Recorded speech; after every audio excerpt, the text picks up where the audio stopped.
അഭിനയം ചോദിച്ചു ഗുസ്തിയിൽ ഇത് അപ്പം പറഞ്ഞല്ലോ എങ്ങനെ ആർക്കും അപ്പം എന്നോട് പറഞ്ഞു ചേടാ എനിക്ക് ആകെ വീട്ടിൽ 10-13 സെൻറ്റ് സ്ഥലമേ ഉള്ളൂ, ഞാൻ അതിൽ നിന്ന് ഒന്നും എടുത്തിട്ടില്ല ഒന്നും. അപ്പം ഇതിൽ നിന്ന് ഇച്ചിരി സ്ഥലം ഭൂമി മേടിച്ചാലൊക്കെ ഇച്ചിരി കടമുണ്ട്, ഇങ്ങനെ കിട്ടിയാൽ ഇങ്ങനെ എടുക്കാൻ നിൻ്റെ 10 രൂപ എടുക്കണ പേതല്ലേ ഞാൻ ഇതെൻ്റെ ഒരു കലങ്കരയാടാന്ന് പറഞ്ഞു. അതിനെ പോകണമെന്ന് പറഞ്ഞു, കാശിന് വേണ്ടി പോയിക്കൊണ്ടിരുന്ന പറഞ്ഞു.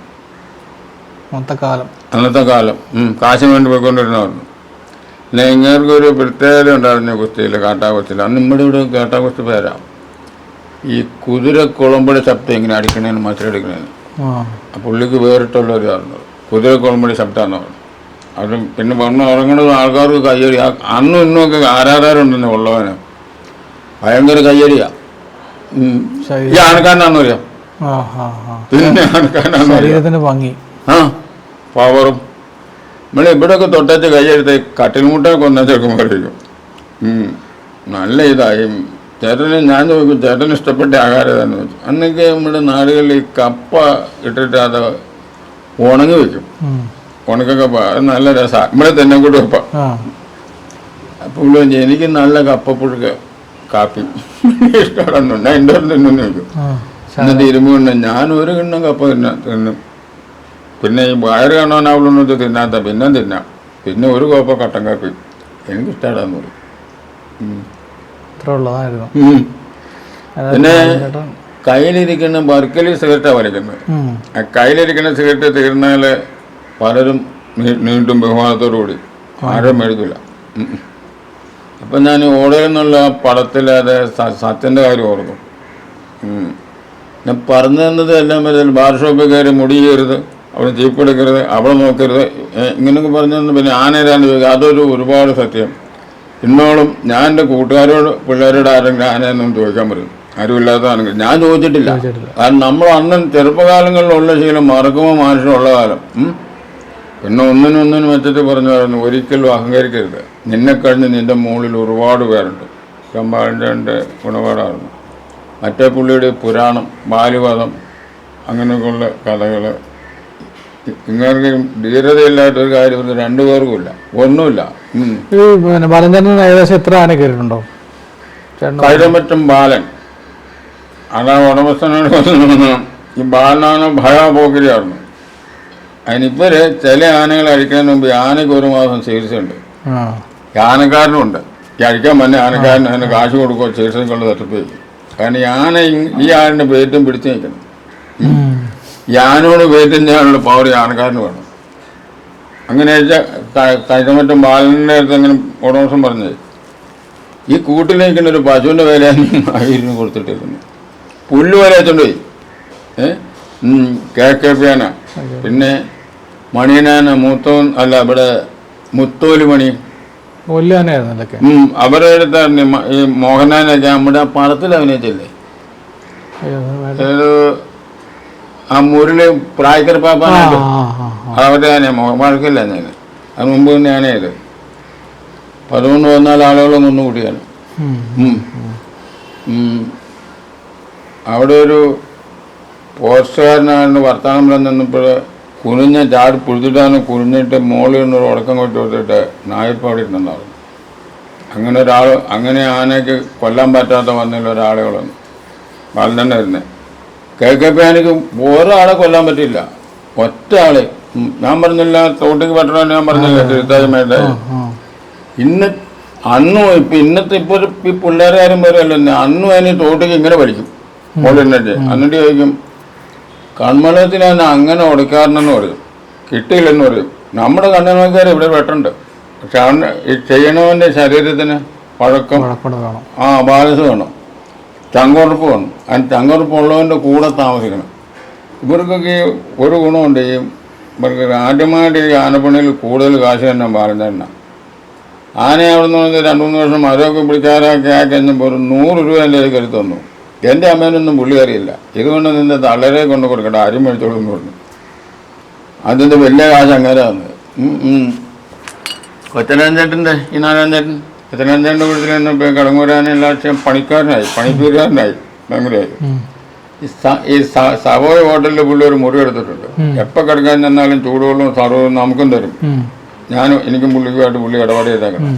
അവിടെ ഒരു ദിവസം ഈ ബ്രാൻഡി ഒഴിച്ചു വെച്ചു. അന്ന് ഇത്ര വിലയൊന്നുമില്ല.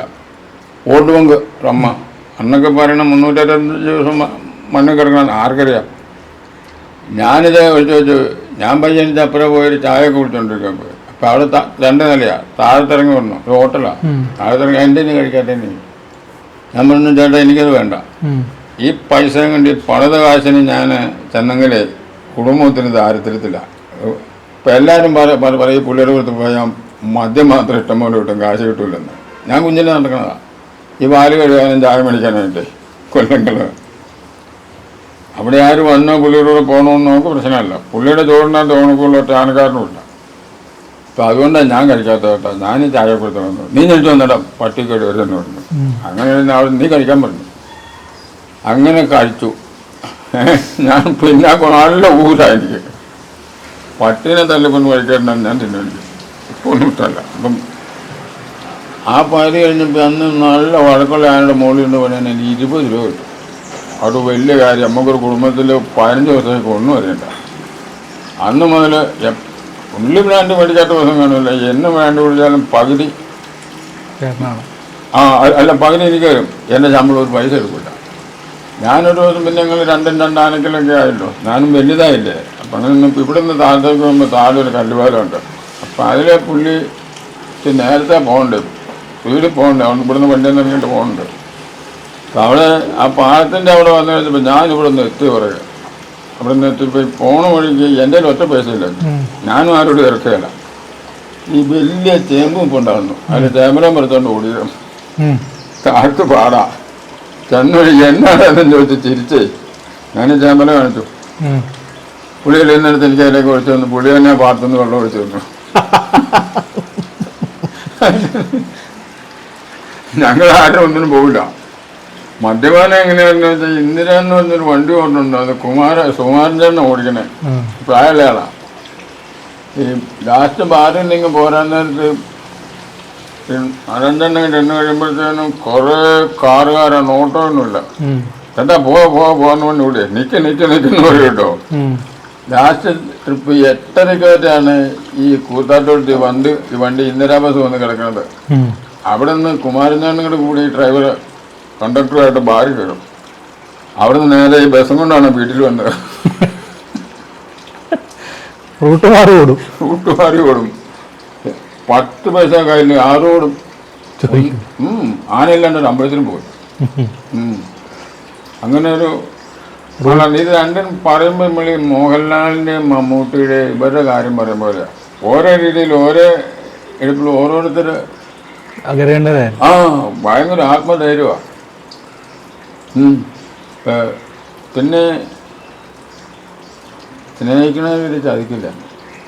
പാലഞ്ചേട്ടൻ്റെ കൂട്ടത് ഭയങ്കരമായിരുന്നു. ഭയങ്കര കൂട്ടായിരുന്നു. ഉഴവൂര് ചട്ടൻ ജോയി എന്ന് പറയുന്ന നേരത്തെ ഷൂട്ടർ വേണം മനുഷ്യരെ എവിടെ കണ്ടറിയോ. ഒരുപാട് അവിടെയും ഇവിടെ ഇരുന്ന് മുഹമ്മദ് പേരിൽ അന്ന് ആദ്യമായിട്ട് ക്രോസ് ബെൽറ്റോളിൽ എൻ്റെ ചെറുപ്പത്തിൽ കൂത്താട്ടുകളും കുറവും ഒരു പോലീസ് സ്റ്റേഷനാണ്. അല്ല ഒരേ ചെയ്യാം. ഏതാണ്ട് 1-2 പറഞ്ഞ് വണ്ടിയുടെ കാറ്റ് കൊടുത്തു. ഏതാണ്ട് വണ്ടി പിടിച്ചപ്പോൾ ആ ക്രോസ് ബെൽറ്റെ പിടിച്ച കറിയിട്ട് ഒറ്റ ഇറങ്ങി ചോദിച്ചു ജോയി എന്ന് പറഞ്ഞാൽ. അപ്പുറം കണ്ട് പോയി കിടക്കുമല്ലേ ഈ ഒഴിപ്പുറത്ത് കൂത്താട്ടം ഇപ്പുറം വെച്ച്. ഇതൊക്കെ ആയിരുന്നു ബാലൻ ചേട്ടൻ. പിന്നെ അപ്പം നമ്മുടെ പ്രേക്ഷകർക്ക് ഏറ്റവും കൂടുതൽ ഇനിയും കേൾക്കണമെന്ന് പറഞ്ഞാൽ ഞാൻ ഒരു കുറവും വരുത്തിട്ടില്ല. ചേട്ടൻ്റെ മാക്സിമം പറയാൻ. നിങ്ങൾക്ക് കഷ്ടപ്പാട് അത് തന്നെയാണ്.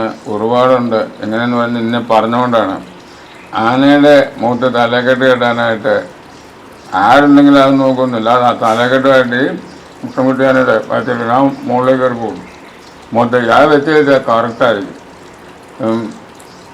എല്ലാ കാര്യങ്ങളും അങ്ങനെ തന്നെയാണ്. പക്ഷെ ഇത് ഇങ്ങനത്തേതായ ഒരു തിരിച്ച് ഞാൻ ഒരിക്കൽ പോലും കണ്ടിട്ടില്ല. പിന്നെ ഇവിടെ ഈ ആളുതോമയിൽ അത് പറയുന്നതിൻ്റെ പേര് കണ്ടെത്തൽ നോവൽ. പുള്ളിയുടെ ഭാര്യയുടെ പേര് ടീച്ചർ അല്ല ലീല. ഇവരൊരു വർത്തമാനം പറഞ്ഞുകൊണ്ടിരുന്നു. വർത്തമാനം പറഞ്ഞുകൊണ്ടിരുന്നപ്പോൾ ഞാനീ കൂടുതലുണ്ട്. പിന്നെ വീടിൻ്റെ അവിടെ വെച്ചാൽ പാലാനെ കുറിച്ച് വർത്താനം പറഞ്ഞു, ഇവരും ലീലയെന്ന് ഇങ്ങനെയൊക്കെ വിളിച്ച് വർത്താനം പറഞ്ഞിട്ടുണ്ട്. എൻ്റെ ദൈവമേ, ഈ മനുഷ്യനിൽ നിന്ന് വല്ലതും കിട്ടുമെന്ന് അറിയാൻ പറഞ്ഞ് ഞാൻ ഓർത്തു. കാരണം ഈ പുള്ളിനെ എനിക്ക് മനസ്സിലായി തുടങ്ങി, ഈ കണ്ടത്തിൽ നോവലെന്ന് പറയുന്നത്. എന്നിട്ട് ഭാര്യയുടെ കൊല്ലൊരു മുണ്ടുവോ അതൊക്കെ തോന്നിയുള്ളൂ. അപ്പം ഇങ്ങനെയാണ് പിന്നെ നീ ബാലൻ തന്നെ അന്ന് കണ്ട് മിണ്ടാണ്ട് പോയെന്ന് ചോദിച്ചു. അപ്പോൾ പറഞ്ഞു, എനിക്ക് ലീല തന്നെ കാണുമ്പോൾ പുള്ളീനെ ഓർമ്മ വരിക. എനിക്കത് പിന്നെ 3-4 ദിവസമായി എൻ്റെ ഉറക്കം കിട്ടുക. അതെന്താന്ന് ചോദിച്ചു. എന്നെ ഈ പറയണമെന്ന് ചോദിച്ചു. ഞങ്ങൾ പിരിയാത്തൊരു ബന്ധമല്ലായിരുന്നു എന്ന് ചോദിച്ചു നോവുമായിട്ട്. അപ്പം അങ്ങനെ ഓരോന്ന് വൈകുന്നേരം വന്നപ്പോൾ ബാലചേട്ടൻ ഞങ്ങൾ അച്ഛനും മോനും പോലെ ആയിരുന്നു പറഞ്ഞിട്ട് ഇങ്ങനെ കേൾക്കണമെന്ന് പറഞ്ഞിട്ട് ഞാൻ പറഞ്ഞതാണ്. പറഞ്ഞു ഈ ലീല മുറിയിലായിരുന്നു ഞാൻ പറഞ്ഞിട്ടുള്ളതാണ്. അപ്പോൾ ഈ ലീലയുടെ അപ്പം ഫ്രണ്ടിലൊരു കവഞ്ചേരി ഇരിക്കുക, കവഞ്ചേല മെറ്റാരി ഇരിക്കുക. അപ്പോൾ ചോദിച്ചു, ഈ നോവലിൻ്റെ കൂട്ടുകാരല്ലേ പോയി കഴിഞ്ഞപ്പോൾ ഈ പെണ്ണ് ഈ അപ്പൻ്റെ പയ്യൻ ഉള്ളിലേക്ക് വരുന്നു, നോവല് തിരിച്ചു വന്നു. കാരണോട് ചോദിച്ചാൽ പെണ്ണേതാന്ന് ചോദിച്ചു. അത് എൻ്റെ മകളാന്ന് പറഞ്ഞു. ഒരേ ഒരു മകളെ ഉള്ളൂ, അതാവെന്ന് പറഞ്ഞു. അവൾക്ക് സമ്മതമാണെങ്കിൽ എനിക്ക് അവളെ കെട്ടാമെന്ന് പറഞ്ഞു. പറഞ്ഞു നിങ്ങളേതാന്ന് ചോദിച്ചു. ഇത്ര ധൈര്യമായിട്ടാണ് ചെല്ലുന്നത്. കട്ടുവിളിക്കുന്ന ഇച്ചിരി മുട്ട് കൂടും ധൈര്യത്തിൽ. അപ്പോൾ ഞാൻ കണ്ടെത്തി നോടുന്നു പറഞ്ഞു. ഈ കാരണൊരു അറിയാണ്ട് വിറച്ച് ചാടി അടിച്ചെന്നാ പറഞ്ഞു. പേടിച്ച് വിറച്ചു പോയി. അപ്പോൾ തള്ളാൻ വന്നു, ഓടി വന്നു, രണ്ടിനും കിരിയിൽ വറക്കുമെന്ന് പറഞ്ഞു. അപ്പോൾ പറഞ്ഞു ഞാനവരെ പിടിച്ചോണ്ട് പോകാനല്ല, പെണ്ണിന് ഇഷ്ടമാണെങ്കിൽ ഞാൻ കല്യാണം കഴിക്കുന്നു. അപ്പോൾ പോവുകയും ചെയ്തു. പോണതിന് മുമ്പ് ലീല ഇറങ്ങി വന്നു പറഞ്ഞു എനിക്കിഷ്ടമെന്ന് പറഞ്ഞു. അങ്ങനെ കല്യാണം നടന്നത്. പിന്നെ ആ പടം പിടിക്കാനായിട്ട് തന്നെ അവര് പറഞ്ഞു നമ്മൾ കാണാത്തൊരു സീനാണ്. അതെ അതെ. ഇപ്പം ആ കല്യാണം കഴിഞ്ഞ ഒരു ദിവസം ഇങ്ങനെ ഈ ഇപ്പം ഇവർ സിനിമ കാണിക്കുമ്പോഴല്ലേ തേങ്ങ ഇടിക്കുന്ന കാര്യം എന്തെങ്കിലും വരാനായിട്ട് അപ്പനൊരു കവിഞ്ഞാൽ എപ്പോഴും ഫ്രണ്ട് കാണും എന്ന് പറഞ്ഞത്. അപ്പോൾ അപ്പുറത്ത് പോയിന്നൊരു തൊഴുത്തുണ്ടെന്ന് പറഞ്ഞു. അവിടെ പോയിന്ന് വെച്ചാൽ അവിടെ ഇവരുടെ നാടല്ലേ, വീടിൻ്റെ അടുത്തല്ല നമ്മളിരിക്കുന്നത്. അവിടെ പോയിന്ന് വരുമെന്ന് പറഞ്ഞ് തേങ്ങ ഇടിക്കാറായിട്ടുണ്ട്, അവിടെ ഇടിച്ചൊക്കെ ഇല്ലേ നിങ്ങൾ നോക്കോളെന്ന് പറഞ്ഞു. നേരെ ഒന്നൊന്നുമില്ല, ഒരു ദിവസം നിന്ന് ലീല ചേച്ചിയോട് പറഞ്ഞെന്നാ പറഞ്ഞു. ഇന്ന് അപ്പൻ ഞാൻ നല്ലൊരു പേര് ഉണ്ടാക്കി കൊടുത്തിട്ടുണ്ടെന്ന് പറഞ്ഞു നമ്മുടെ അപ്പന്. എന്താ പോലും ഒന്ന് ചോദിച്ചു. അപ്പോൾ പറഞ്ഞു ഞാൻ ഇന്നുവരെ നാളെ കൊടുക്കണമെന്ന് ഇന്നാളെ നിന്നോട് പറഞ്ഞിട്ടല്ലേ. ആ തിയേറ്റർ രാമൻ തിയേറ്റർ അവിടെ കയറി ചെന്നു. തിയേറ്ററെല്ലാം ചുവന്നു, എല്ലാവരും അവർക്ക് കൂടി. അവണ്ട് കൊടുത്തു. നോവല് കൂട്ടുകാരും കൂട്ടിയല്ല, തന്നെ വരുള്ളൂ. പിന്നെ അവിടെ ആരുമില്ല. പുള്ളിയുടെ റോള് കളിക്കണമെന്ന് നിൽക്കില്ല. ഇനി പോരാൻ നേരത്തെ ഒരാളിങ്ങനെ നിൽപ്പുണ്ടെന്ന് പറഞ്ഞു. ഈ ഒരു വെള്ളത്തോർത്തുകൊണ്ട് മുഖമൊക്കെ ഇങ്ങനെ സാധാരണ മുഴുവൻ നിൽപ്പുണ്ട്. ഞാൻ നടന്നിഞ്ഞ് വന്ന വഴി തന്നെ ഒറ്റ അടിയും വെച്ചോന്നു പറഞ്ഞു പുള്ളിക്കിട്ട്. നോവലിൻ്റെ നോവലിൽ സാറ് ഇത്ര കാലത്തിനിടയ്ക്ക് ഇങ്ങനെ സംഭവം എന്ന് വെച്ചാൽ നോക്കി തോർത്തം കയറുന്നതാണ്. രാത്രിയല്ലേ, എന്നാലും കുറച്ച് വട്ടം ഉണ്ടല്ലോ. തോർത്തെടുത്തപ്പോൾ നോവലിൻ്റെ അപ്പനാണ്. നോവലൊന്നും മിണ്ടാണ്ട് പോകുന്നു. എന്നിട്ട് ആ ഭാര്യയോട് പറഞ്ഞു ഇങ്ങനെ അപ്പനൊരു പേരുണ്ടാക്കി കൊടുത്തു.